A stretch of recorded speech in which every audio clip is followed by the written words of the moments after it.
In this tutorial, I'm going to show you how you can change your friend request settings on your PS5. And if you are looking for discounts on PS5 accessories, you can check out the links in the description below. So without any further ado, let's get started. So first, go to settings. Now here in settings, go to users and accounts. Go to privacy. Here go to view and customize your privacy settings. Now from here you can change these settings by pressing X on it, and you can also change this settings, and here you can also change your this friend settings.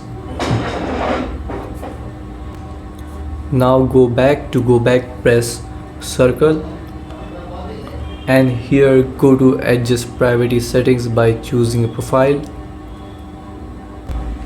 Go to friends focused, go to review and customize and press X. Now from here you can customize your friend settings as you want, and then after customizing, go to apply and press X to apply the customized settings. And so this is how you can change your friend request settings on your PS5. Thanks for watching.